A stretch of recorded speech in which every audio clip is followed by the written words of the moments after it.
इतिहास में कुछ कहानियां ऐसी होती हैं जो शोर नहीं मचाती, वे धीरे धीरे मन के भीतर उतरती है और बहुत देर बाद समझ आती है। ये कहानी भी वैसी ही है।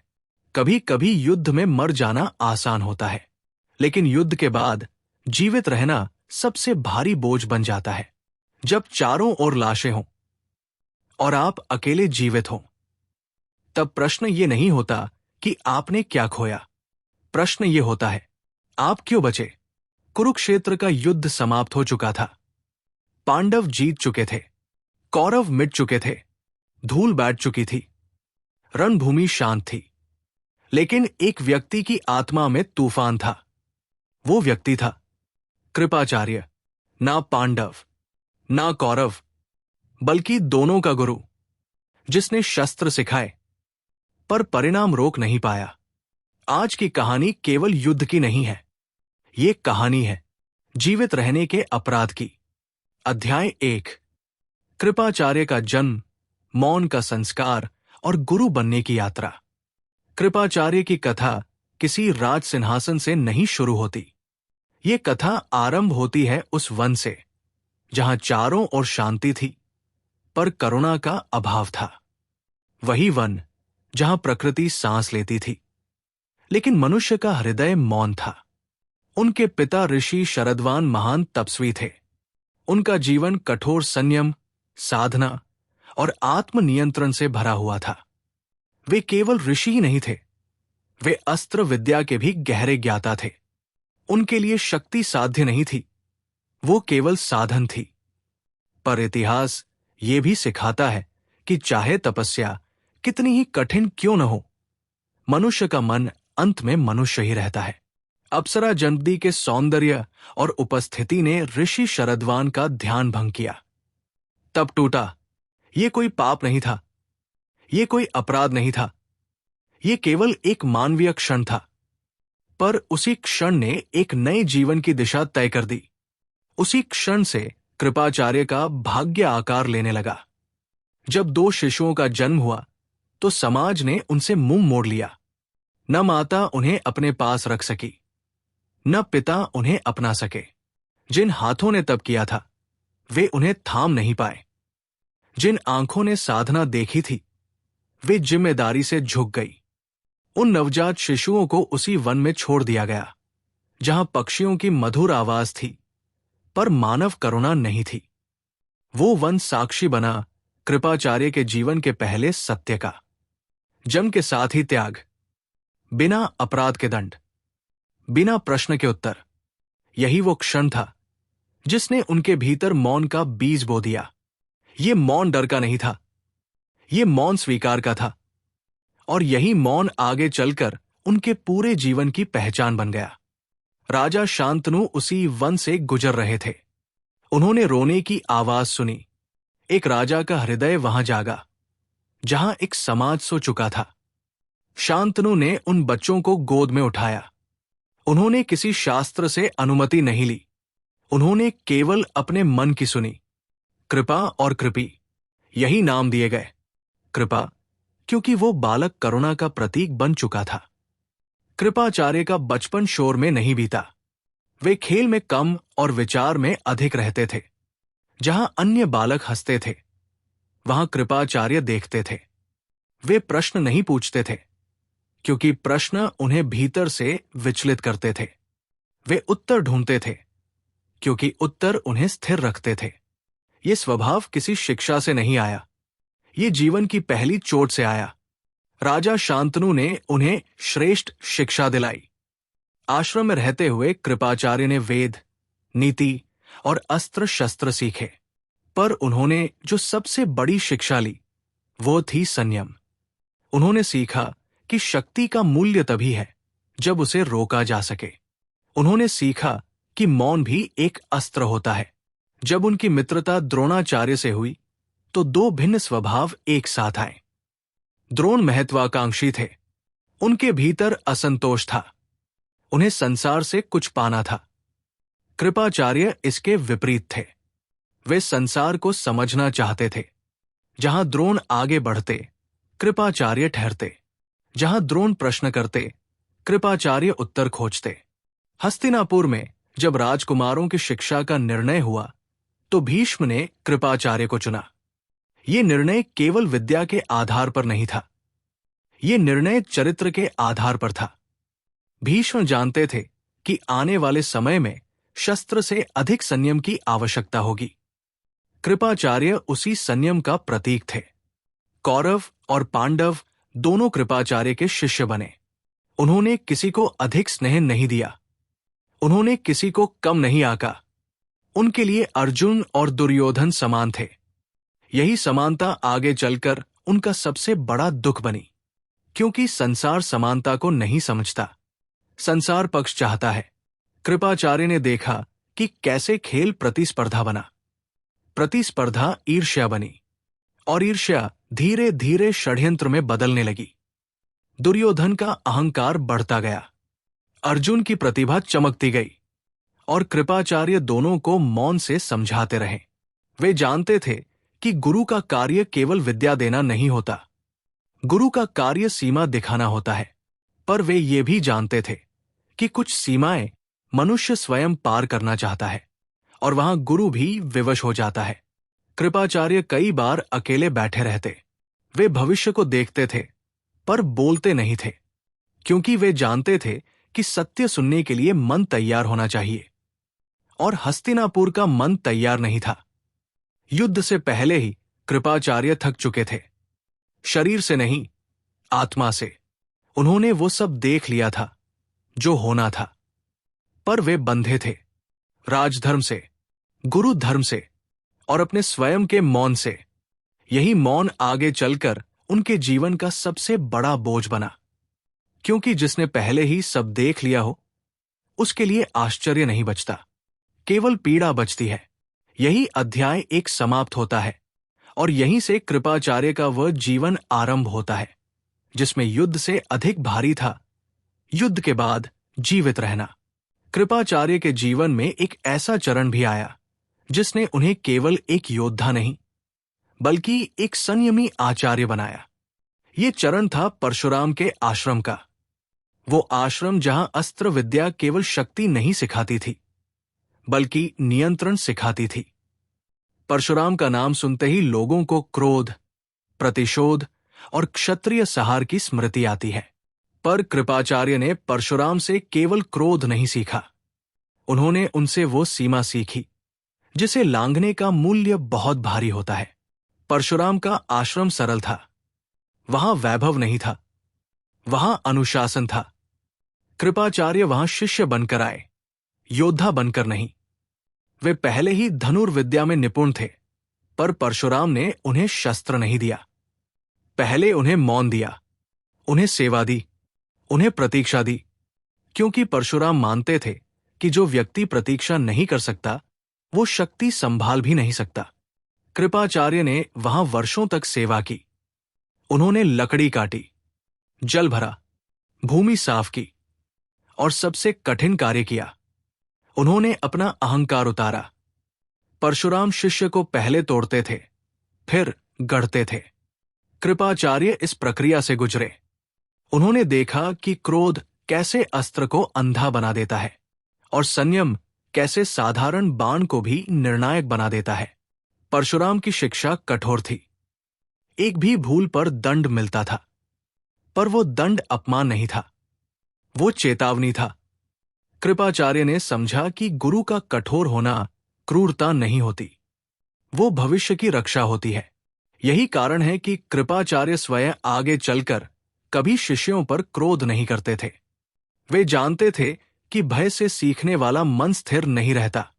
परशुराम ने कृपाचार्य को अस्त्र विद्या के साथ ये भी सिखाया कि शक्ति और धर्म का संबंध क्या होता है।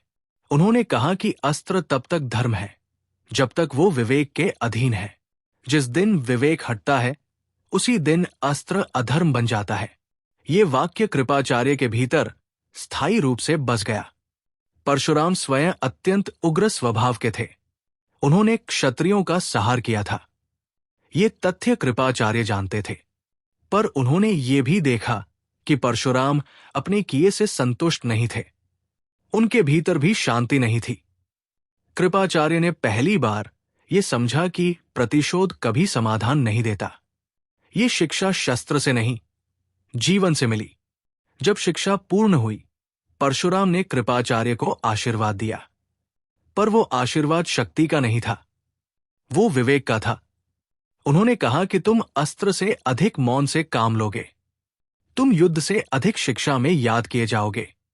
ये भविष्यवाणी नहीं थी, ये पहचान थी। यही कारण था कि कृपाचार्य आगे चलकर द्रोण जैसे महत्वाकांक्षी योद्धा से भिन्न रहे। द्रोण परशुराम की विद्या का तेज लेकर चले, कृपाचार्य परशुराम की चेतावनी लेकर चले। एक ने लक्ष्य चुना, दूसरे ने सीमा। हस्तिनापुर लौटने के बाद कृपाचार्य के शिक्षण में परशुराम की छाया स्पष्ट दिखती है। वे शिष्यों को पहले शस्त्र नहीं देते थे, पहले मौन देते थे। वे उन्हें जीत नहीं सिखाते थे, वे उन्हें हार स्वीकार करना सिखाते थे, क्योंकि वे जानते थे कि युद्ध जीतने से अधिक कठिन होता है युद्ध न करना। परशुराम के साथ बिताया गया समय कृपाचार्य को यह सिखा गया कि गुरु का कार्य केवल विद्या देना नहीं है। गुरु का कार्य यह भी है कि वो शिष्य को उसके भीतर के अंधकार से परिचित कराए, ताकि जब वो अंधकार सामने आए तो शिष्य उससे डरकर नहीं, समझकर निपटे। कुरुक्षेत्र युद्ध के समय कृपाचार्य बार बार परशुराम को स्मरण करते थे। उन्होंने देखा कि वही क्रोध, वही प्रतिशोध, वही अंधी शक्ति फिर से संसार को जला रही है, और इस बार वे इसे रोक नहीं सके।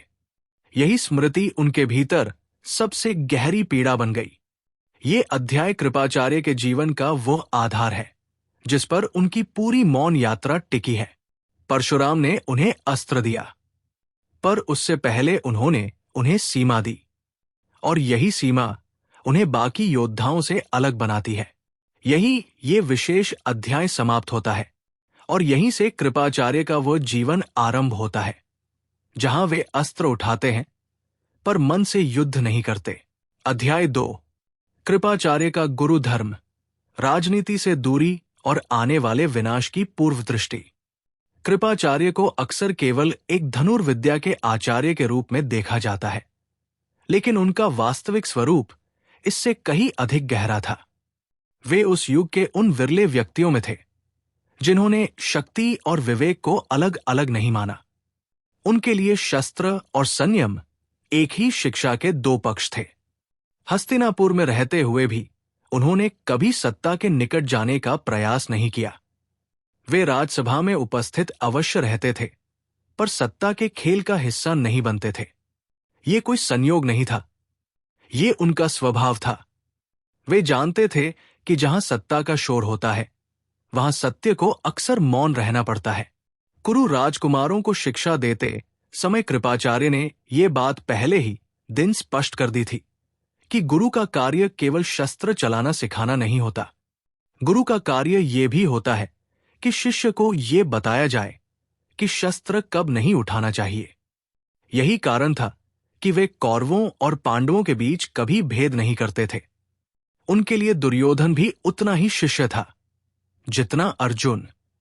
वे जानते थे कि पक्षपात शिक्षा को दूषित कर देता है। जब राजकुमारों के बीच प्रतिस्पर्धा बढ़ने लगी, कृपाचार्य ने सबसे पहले इसके परिणाम देख लिए। प्रारंभ में जो अभ्यास था वो धीरे धीरे तुलना में बदल गया। तुलना ईर्ष्या में बदली, और ईर्ष्या ने अहंकार को जन्म दिया। कृपाचार्य ये सब मौन होकर देख रहे थे। उन्होंने कई बार संकेतों में चेताया, कभी दृष्टि से, कभी मौन से, कभी कठोर शब्दों के बिना। पर उस समय किसी के भीतर सुनने की क्षमता नहीं थी, क्योंकि युवा शक्ति जब उफान पर होती है तब विवेक सबसे पीछे छूट जाता है।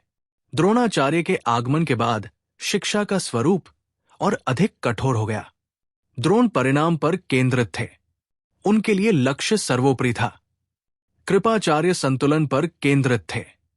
वे जानते थे कि लक्ष्य के बिना दिशा भटक जाती है, पर संतुलन के बिना लक्ष्य विनाश बन जाता है। दोनों ने मिलकर शिक्षा दी। दोनों का उद्देश्य शिष्य को श्रेष्ठ बनाना था, पर दोनों की दृष्टि अलग थी। कृपाचार्य समझते थे कि श्रेष्ठ योद्धा बनाना सरल है, श्रेष्ठ मनुष्य बनाना कहीं अधिक कठिन। कृपाचार्य का जीवन राजनीति से दूरी का उदाहरण था। वे कुरु वंश के भीतर चल रहे षड्यंत्रों से अवगत थे, पर उनमें सहभागी नहीं थे। द्यूत सभा के समय वे वहां उपस्थित थे। उन्होंने सब देखा, उन्होंने सब समझा, पर वे मौन रहे। ये मौन किसी भय से नहीं था। ये उस व्यक्ति का मौन था जो जानता था कि उस क्षण सत्य बोलना केवल आग में ही डालने जैसा होगा। वे जानते थे कि जब अहंकार बोलने लगता है तब विवेक की आवाज दब जाती है। कृपाचार्य अश्वत्थामा के मामा थे। ये संबंध केवल रक्त का नहीं था, ये भावनाओं का था। उन्होंने अश्वत्थामा को बचपन से देखा था। उन्होंने उसके भीतर की तीव्रता को पहचाना था। उन्होंने ये भी समझा था कि ये तीव्रता यदि संयम से दूर चली गई तो एक दिन विनाश का रूप ले लेगी। उन्होंने कई बार उसे शांत रहने का संकेत दिया, पर वे ये भी जानते थे कि कुछ यात्राएं गुरु भी नहीं रोक सकता। उन्हें केवल देखा जा सकता है। जैसे जैसे कुरु वंश के भीतर विभाजन गहराता गया, कृपाचार्य और अधिक शांत होते चले गए। उन्होंने किसी पक्ष का प्रचार नहीं किया। उन्होंने न पांडवों को विशेष संरक्षण दिया, न कौरवों के पक्ष में तर्क दिए। यही तटस्थता आगे चलकर उनके लिए पीड़ा का कारण बनी, क्योंकि युद्ध के समय तटस्थ रहने की अनुमति इतिहास नहीं देता, युद्ध पक्ष मांगता है। कृपाचार्य ये भली भांति जानते थे कि युद्ध अवश्यंभावी है। ये ज्ञान उनके भीतर बहुत पहले उतर चुका था। यही कारण था कि युद्ध से पहले उनके चेहरे पर उत्साह नहीं, बल्कि स्वीकार्यता दिखाई देती थी। वे परिणाम से लड़ नहीं रहे थे, वे परिणाम को समझ चुके थे। और जब कोई परिणाम को समझ लेता है तब वो चिल्लाता नहीं, वो मौन हो जाता है। इस पूरे अध्याय में कृपाचार्य योद्धा नहीं है, वे साक्षी है। वे उस पतन के साक्षी है जो धीरे धीरे बन रहा है। उन्होंने युद्ध को आते देखा। उन्होंने उसे रोकने का प्रयास नहीं किया, क्योंकि वे जानते थे कि कुछ विनाश रोके नहीं जाते, केवल याद रखे जाते हैं। और यही साक्षी होना उनके जीवन का सबसे भारी भार बन गया। यही ये मध्य अध्याय समाप्त होता है और यहीं से कहानी प्रवेश करती है उस चरण में जहां मौन टूटता है, शंख बजते हैं और वो युद्ध आरंभ होता है जिसने कृपाचार्य को अमर साक्षी बना दिया। अध्याय 3, युद्ध का आरंभ और कृपाचार्य की विवशता। कुरुक्षेत्र की धरती उस दिन शांत नहीं थी, वो मौन थी। ये मौन किसी शांति का नहीं था, ये उस तूफान से पहले का मौन था जो सब कुछ बदल देने वाला था। चारों ओर सेनाएं खड़ी थी, शंखनाद की प्रतीक्षा थी और कृपाचार्य अपने रथ पर खड़े थे, पर उनका मन कहीं और था। उन्होंने जीवन में कई युद्ध देखे थे, पर यह युद्ध अलग था। यह केवल राजाओं का युद्ध नहीं था, यह रिश्तों का युद्ध था। गुरु और शिष्य आमने सामने थे। जिन हाथों ने कभी प्रणाम किया था, आज उन्हीं हाथों में शस्त्र थे। कृपाचार्य ये जानते थे, फिर भी वे युद्ध भूमि में खड़े थे, क्योंकि अब पीछे हटना संभव नहीं था। जब शंख बजे तो पूरा कुरुक्षेत्र गूंज उठा, पर कृपाचार्य के भीतर कुछ नहीं गूंजा। वहां केवल एक भारी शांति थी। वे जानते थे कि ये युद्ध आरंभ होते ही कोई भी निर्दोष नहीं रहेगा। यहां हर जीवित व्यक्ति किसी न किसी मृत्यु का कारण बनेगा। कृपाचार्य ने कौरवों का पक्ष चुना था। ये चयन उनके मन से नहीं, उनके पद से हुआ था। वे हस्तिनापुर के राजगुरु थे। उनका धर्म था कि वे सिंहासन के साथ खड़े रहें। ये निर्णय उन्होंने खुशी से नहीं लिया, ये निर्णय उन्होंने स्वीकार किया। पहले दिन युद्ध आरंभ हुआ। भीष्म सेनापति थे, उनका तेज पूरे मैदान पर छाया था। कृपाचार्य उनके समीप थे, पर भीष्म के भीतर उत्साह था, कृपाचार्य के भीतर शंका। भीष्म युद्ध को धर्म का कर्तव्य मानते थे, कृपाचार्य युद्ध को विवशता। पहले दिन ही कृपाचार्य को अपने शिष्य सामने दिखे। अर्जुन का धनुष उठा, युधिष्ठिर शांत खड़े थे, भीम गर्जना कर रहे थे, नकुल और सहदेव सजग थे। कृपाचार्य ने ये दृश्य पहले भी देखा था, अभ्यास के समय, पर आज ये अभ्यास नहीं था। जब पहला बाण छोड़ा गया, कृपाचार्य की उंगलियां कांपी। ये डर नहीं था, ये स्मृति थी। उन्हें याद आया वो दिन जब उन्होंने अर्जुन को ये बाण चलाना सिखाया था। तब उन्होंने कहा था कि शस्त्र का प्रयोग अंतिम विकल्प होना चाहिए। आज वही शस्त्र अंतिम सत्य बन चुका था।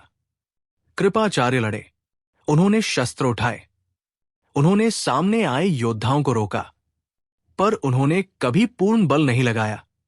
ये कोई कमजोरी नहीं थी, ये उनकी आत्मा की सीमा थी। वे जानते थे कि यदि उन्होंने अपना संपूर्ण कौशल प्रयोग किया तो सामने खड़ा कोई शिष्य जीवित नहीं बचेगा। युद्ध के दिनों में कृपाचार्य का जीवन 2 भागों में बंट गया। दिन में वे योद्धा थे, रात में वे केवल एक थका हुआ गुरु। रात को वे अपने रथ के पास अकेले बैठते। वे युद्ध की आवाज नहीं सुनते थे, वे अपने भीतर उठती आवाज सुनते थे। दूसरे और तीसरे दिन युद्ध और भी उग्र हो गया। सेनाएं टकराई, रथ टूटे, योद्धा गिरे। कृपाचार्य ये सब देख रहे थे, पर उनका मन हर बार एक ही प्रश्न पूछता था, क्या ये सब टल सकता था? और हर बार उत्तर आता था, नहीं। द्रोणाचार्य के सेनापति बनने के बाद युद्ध और भी कठोर हो गया। द्रोण का युद्ध दृष्टिकोण अलग था। वे लक्ष्य पर केंद्रित थे, परिणाम पर केंद्रित थे। कृपाचार्य इस बदलाव को महसूस कर रहे थे।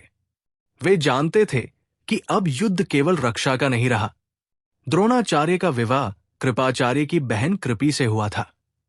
इस विवाह से केवल 2 व्यक्ति नहीं जुड़े, इससे 2 विचारधाराएं जुड़ गई, महत्वाकांक्षा और संयम। इस विवाह के बाद कृपाचार्य केवल द्रोणाचार्य के मित्र नहीं रहे और आगे चलकर अश्वत्थामा के मामा। यही संबंध कुरुक्षेत्र युद्ध के समय कृपाचार्य की पीड़ा को और गहरा करता है, क्योंकि वहां वे केवल एक योद्धा नहीं थे, वे एक गुरु थे, एक मित्र थे और एक मामा भी। कई बार कृपाचार्य ने द्रोण से मौन में बात की, शब्दों में नहीं, दृष्टि में, पर द्रोण अपने पद से नहीं हटे, क्योंकि अब उनके भीतर पिता का दुख था।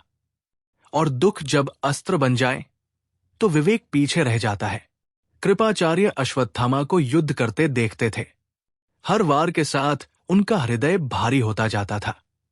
वे जानते थे कि ये क्रोध उसे कहाँ ले जाएगा, पर वे उसे रोक नहीं सकते थे, क्योंकि युद्ध में मामा नहीं होते, केवल योद्धा होते हैं। हर दिन के साथ कृपाचार्य का बोझ बढ़ता गया। वे जीवित थे, पर हर शाम उनके भीतर कुछ मर जाता था। वे जानते थे कि चाहे परिणाम कुछ भी हो, ये युद्ध किसी को विजेता नहीं बनाएगा। युद्ध के अंतिम दिनों में कृपाचार्य लगभग मौन हो चुके थे। वे कम बोलते, कम देखते, वे केवल कार्य करते, जैसे कोई व्यक्ति अपना कर्तव्य पूरा कर रहा हो, बिना ये पूछे कि उसका अर्थ क्या है। कुरुक्षेत्र में कृपाचार्य की विवशता यही थी। वे सही जानते थे, वे गलत रोक नहीं सकते थे, वे युद्ध से भाग नहीं सकते थे, और वे मन से युद्ध कर नहीं सकते थे। यही अध्याय 3 समाप्त होता है। यहां से कहानी उस मोड़ पर पहुंचती है जहां युद्ध समाप्त होने लगता है, पर कृपाचार्य की पीड़ा आरंभ होती है। अध्याय 4 भीष्म और द्रोण का पतन। युद्ध के दिन अब केवल गिने नहीं जा रहे थे, वे महसूस किए जा रहे थे। कुरुक्षेत्र की भूमि अब केवल एक रणभूमि नहीं थी, वो स्मृतियों को अपने भीतर समेटने लगी थी। हर सुबह किसी नए नाम के बिना शुरू नहीं होती थी, हर शाम किसी परिचित चेहरे के बिना समाप्त नहीं होती थी। कृपाचार्य ये सब देख रहे थे। वे जानते थे कि युद्ध का सबसे भयावह पक्ष मृत्यु नहीं होता, वो निरंतरता होती है, हर दिन गिरता हुआ कोई अपना। भीष्म पितामह युद्ध के आरंभ से ही कौरव सेना की रीढ़ बने हुए थे। उनका केवल शरीर नहीं लड़ता था, उनका संकल्प लड़ता था। जब वे रथ पर खड़े होते तो पांडव सेना का उत्साह स्वयं थम जाता था। कृपाचार्य ये समझते थे कि भीष्म केवल एक योद्धा नहीं है, वे एक सीमा है। जब तक भीष्म खड़े हैं तब तक युद्ध मर्यादा से बाहर नहीं जाएगा। भीष्म का अस्तित्व ही ये तय करता था कि युद्ध अब भी धर्म की रेखा के भीतर है। पर पांडवों के लिए भीष्म को पराजित करना असंभव था। किसी में वो सामर्थ्य नहीं था, किसी में वो साहस भी नहीं था। अंत में उन्हें वही उपाय अपनाना पड़ा जो युद्ध नहीं था। शिखंडी को आगे लाया गया। ये निर्णय पांडवों के लिए भी आसान नहीं था। कृपाचार्य ये जानते थे। उन्होंने भीष्म की आंखों में वह थकान देखी थी जो केवल शरीर की नहीं होती, वो आत्मा की थकान होती है। भीष्म अब युद्ध नहीं जीतना चाहते थे, वे युद्ध से मुक्त होना चाहते थे। जब शिखंडी सामने आया, भीष्म ने शस्त्र नहीं उठाया। ये क्षण केवल रणभूमि का नहीं था, ये व्रत का क्षण था। भीष्म ने अपने जीवन में अनेक प्रतिज्ञाएं निभाई थी, ये भी उन्हीं में से एक थी। उन्होंने अर्जुन के बाणों को अपने शरीर में उतरने दिया। जब पहला बाण लगा, कृपाचार्य ने आंखें बंद कर ली। जब दूसरा लगा, उनका हृदय कांप गया। जब बाणों की वर्षा हुई, उन्होंने मुख फेर लिया। वे अपने जीवन में पहली बार युद्ध का दृश्य नहीं देख पाए। भीष्म शरशया पर पड़े थे, पर वे टूटे नहीं थे। वे मुक्त थे, जैसे किसी ने बहुत पुराना बोझ उतार दिया हो। कृपाचार्य उनके पास गए। दोनों मौन थे, वहां शब्दों की आवश्यकता नहीं थी। दोनों जानते थे कि जो घटा है वो केवल एक योद्धा का पतन नहीं है, वो उस आदर्श का अंत है जो युद्ध को मर्यादा में बांधे हुए था। भीष्म के साथ ही वो मर्यादा भी धराशायी हो गई। भीष्म के गिरते ही युद्ध का स्वर बदल गया। वो अब संयमित नहीं रहा, वो उग्र होने लगा। द्रोणाचार्य को सेनापति बनाया गया। कृपाचार्य द्रोण को भली भांति जानते थे।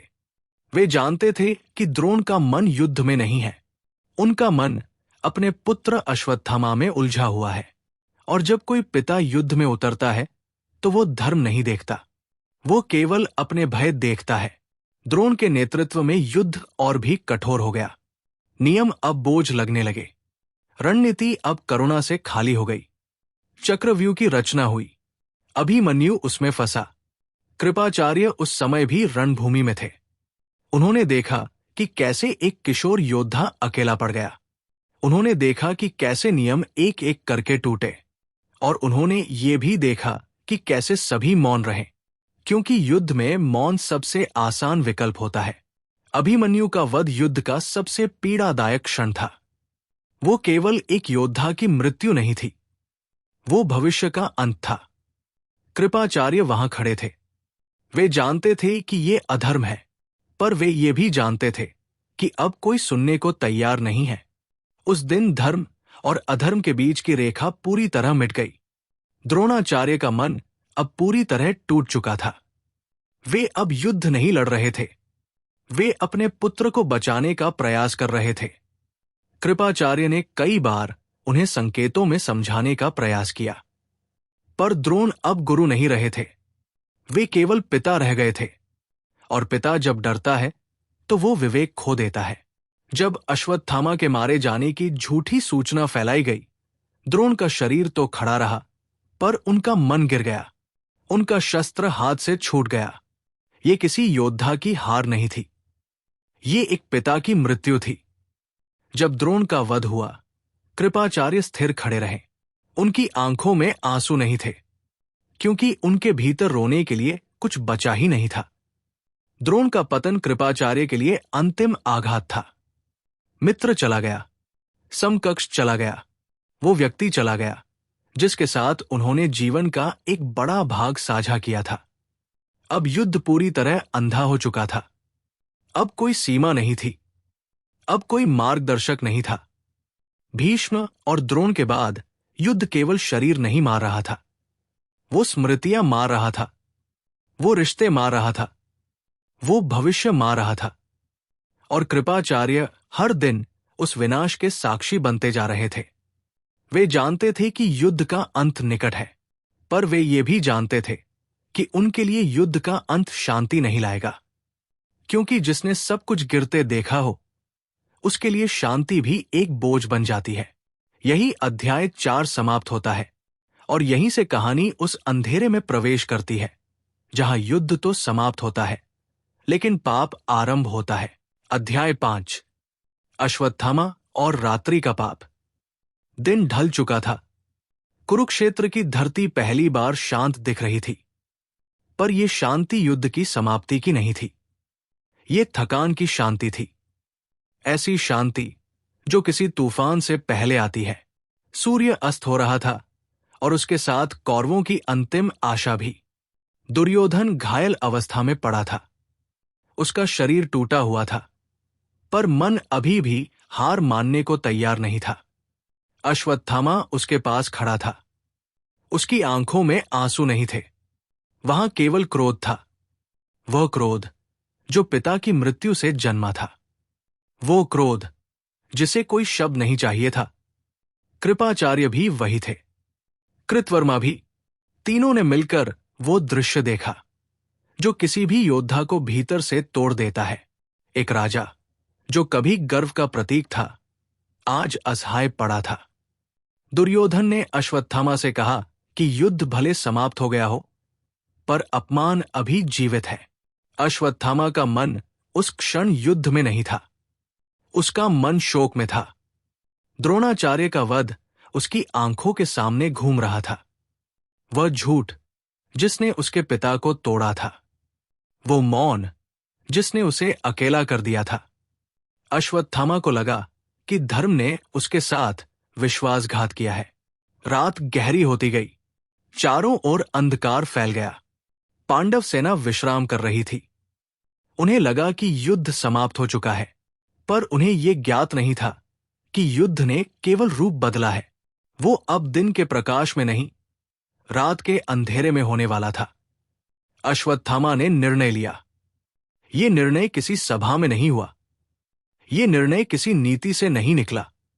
ये निर्णय एक टूटे हुए पुत्र के भीतर जन्मा। उसने सोचा कि यदि युद्ध में नियम टूटे हैं तो वो भी नियम नहीं मानेगा।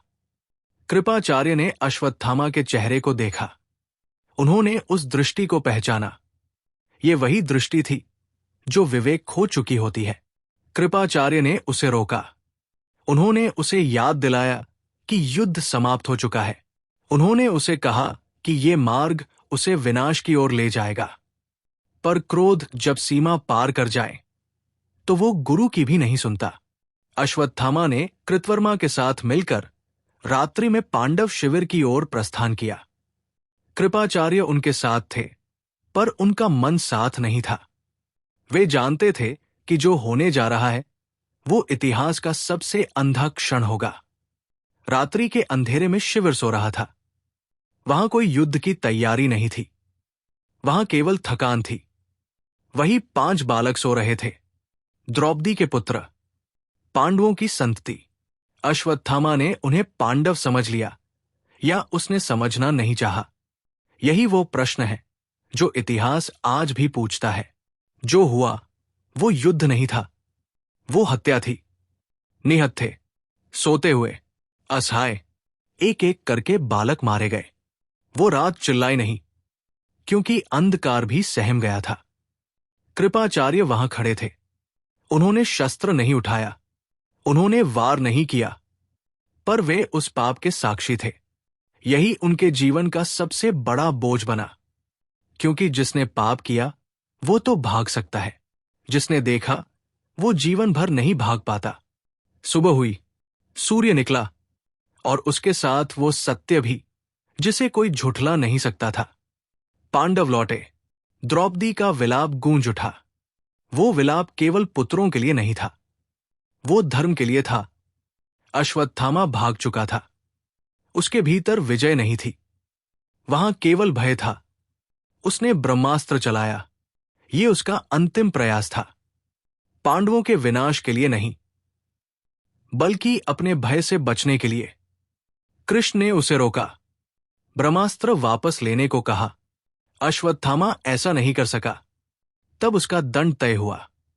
उसका मणि छीन लिया गया, उसे जीवन दिया गया, पर सम्मान छीन लिया गया। कृपाचार्य ये सब देख रहे थे।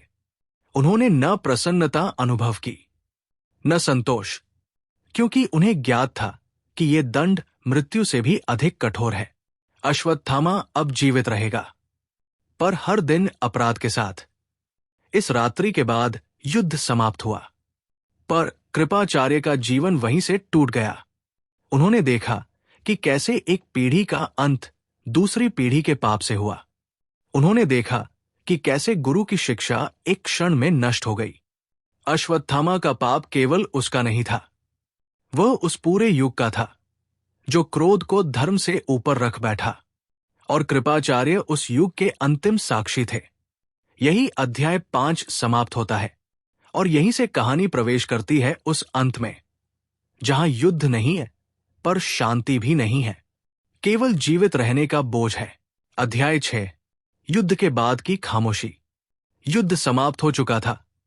शंख नहीं बज रहे थे, रथ नहीं दौड़ रहे थे, धनुष की डोरी ढीली पड़ चुकी थी। कुरुक्षेत्र की भूमि अब शांत थी, पर यह शांति किसी विजय का उत्सव नहीं थी। ये वो खामोशी थी जो बहुत कुछ छिन जाने के बाद आती है। कृपाचार्य इस खामोशी के बीच खड़े थे।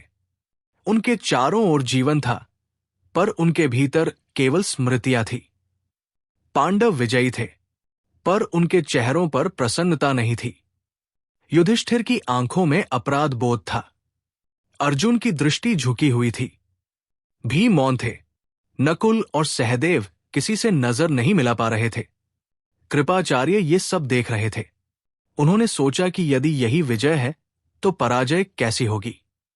कौरव पक्ष नष्ट हो चुका था। जिन शिष्यों को उन्होंने वर्षों तक शिक्षा दी थी, वे अब स्मृति बन चुके थे।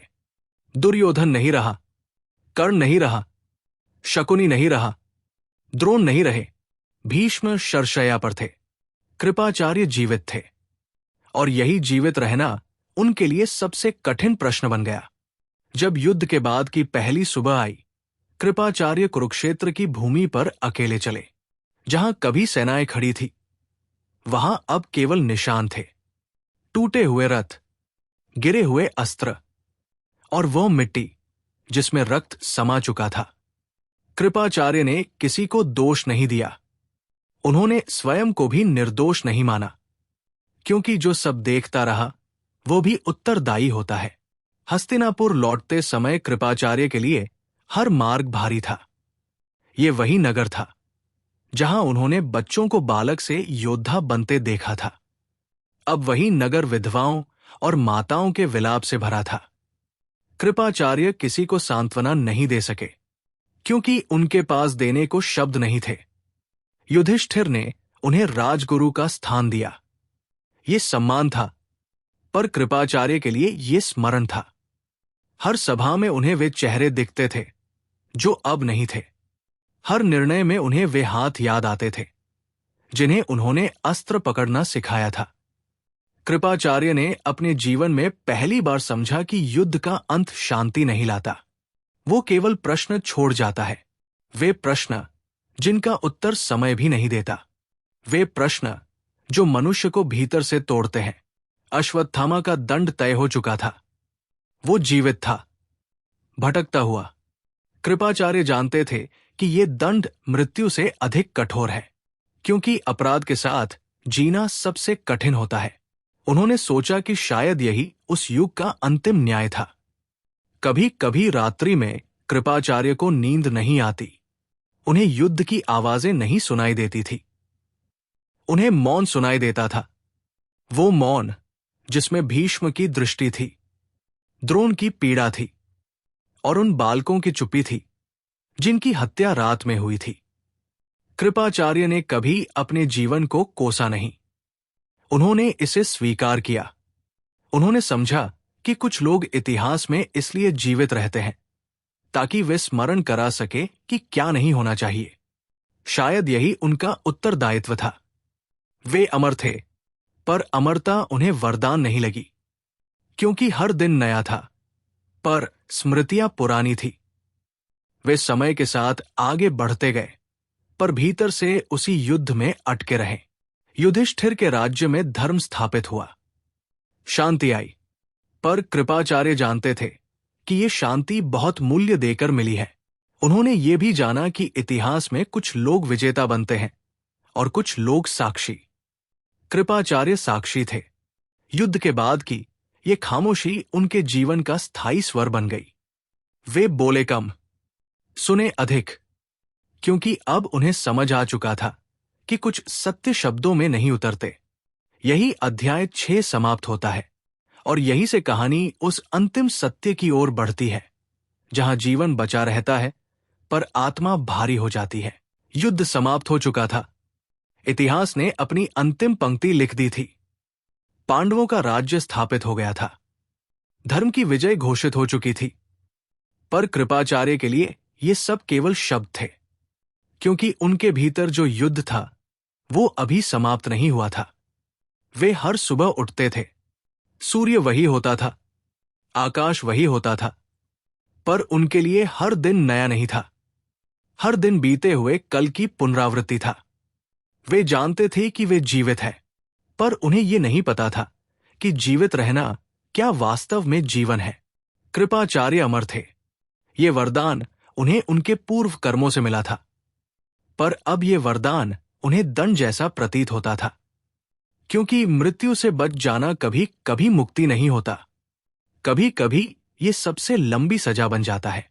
हस्तिनापुर में रहते हुए कृपाचार्य ने नए युग को बनते देखा। उन्होंने युधिष्ठिर को न्याय करते देखा।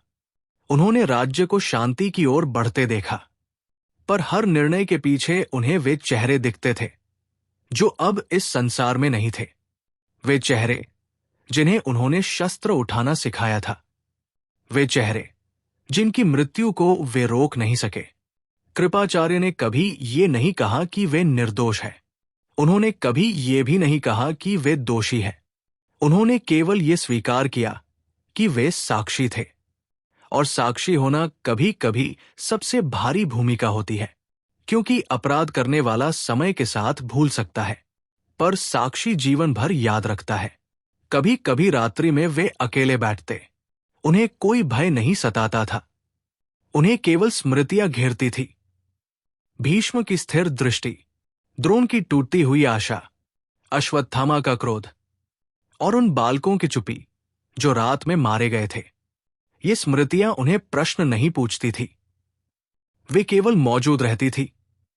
कृपाचार्य ने यह समझ लिया था कि युद्ध का सबसे बड़ा परिणाम मृत्यु नहीं होती। युद्ध का सबसे बड़ा परिणाम स्मृति होती है।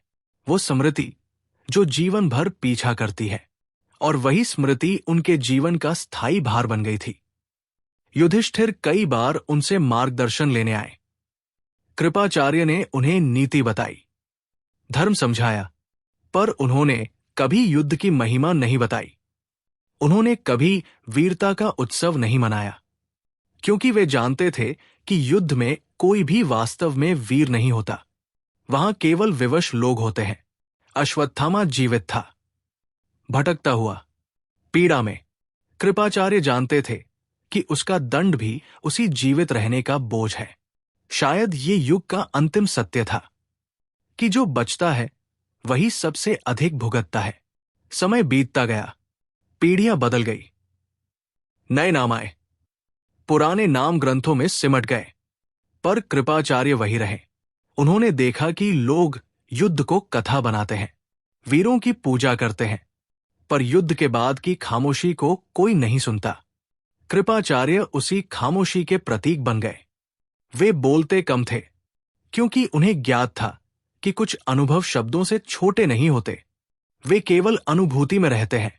उन्होंने अंत में ये स्वीकार किया कि उनका जीवन किसी विजय के लिए नहीं बचा था। उनका जीवन स्मरण के लिए बचा था, ताकि आने वाली पीढ़ियां समझ सकें कि शक्ति के साथ विवेक आवश्यक है, और यदि विवेक खो जाए तो विजय भी व्यर्थ हो जाती है। यही कृपाचार्य की अंतिम यात्रा थी, न किसी वन की ओर, न किसी समाधि की ओर, बल्कि एक ऐसे जीवन की ओर जहां हर सांस के साथ स्मृति चलती है। यही था जीवित रहने का बोझ, यही था उनका सत्य। यही कहानी पूर्ण होती है। युद्ध समाप्त हो चुका है, पर उसका प्रभाव अब भी जीवित है, ठीक उसी तरह जैसे कृपाचार्य। कृपाचार्य के जीवन से मिलने वाले गहरे जीवन पाठ। पहला जीवन पाठ यह है कि केवल सही होना पर्याप्त नहीं होता। कृपाचार्य जानते थे कि क्या सही है और क्या गलत।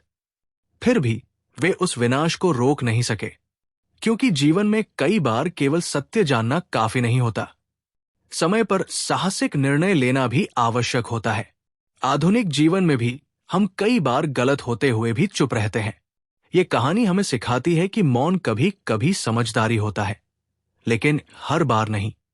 दूसरा जीवन पाठ यह है कि तटस्थता हमेशा सुरक्षा नहीं देती। कृपाचार्य ने जीवन भर संतुलन बनाए रखा। उन्होंने किसी पक्ष का अंत समर्थन नहीं किया, लेकिन जब युद्ध आया तो तटस्थता भी उन्हें पीड़ा से नहीं बचा सकी। यह हमें सिखाता है कि कुछ परिस्थितियों में स्पष्ट पक्ष लेना आवश्यक होता है, अन्यथा इतिहास हमें भी साक्षी बना देता है, सहभागी नहीं। तीसरा जीवन पाठ यह है कि शक्ति बिना विवेक के विनाश बन जाती है।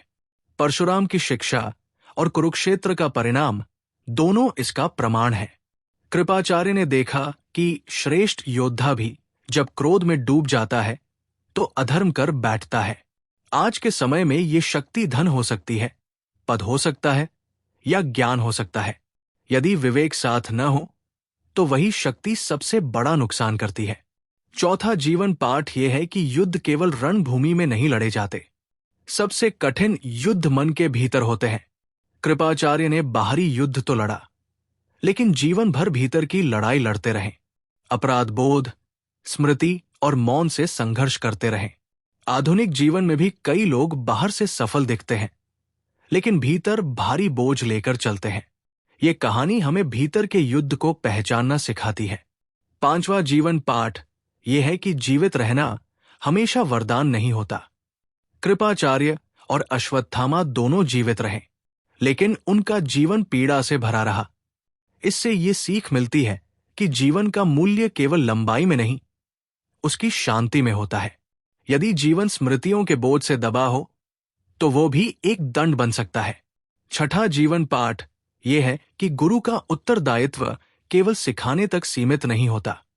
कृपाचार्य ने शस्त्र सिखाए, लेकिन उन्होंने ये भी देखा कि शिक्षा का प्रभाव कैसे विकृत हो सकता है। यह हमें सिखाता है कि माता पिता, शिक्षक और मार्गदर्शक होने का अर्थ है केवल ज्ञान देना नहीं, बल्कि मूल्यों की रक्षा करना भी। सातवां जीवन पाठ यह है कि इतिहास केवल विजेताओं की कथा नहीं होता। इतिहास साक्षियों को भी याद रखता है।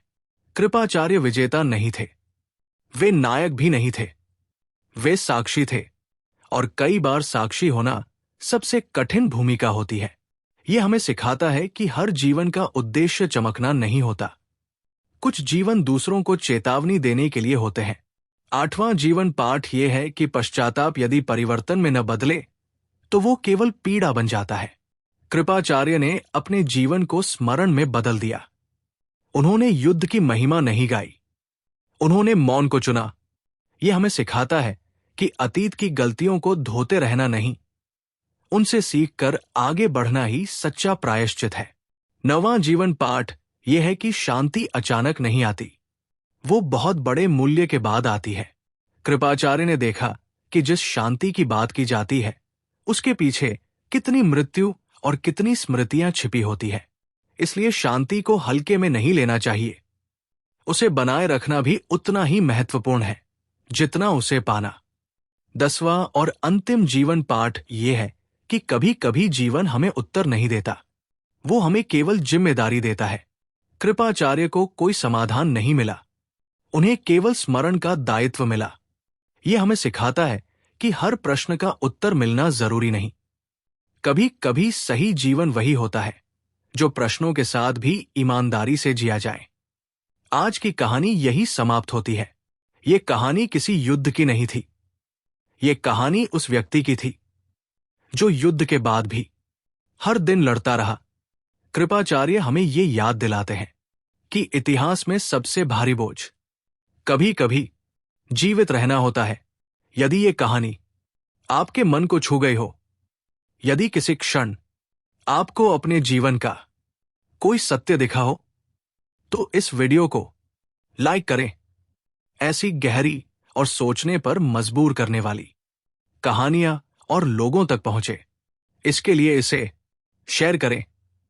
और यदि आप चाहते हैं कि इतिहास केवल सुना न जाए बल्कि महसूस किया जाए, तो राउजिंग स्टोरी क्लब को सब्सक्राइब करें। हम फिर मिलेंगे एक नई कथा के साथ, एक नए सत्य के साथ। नमस्कार।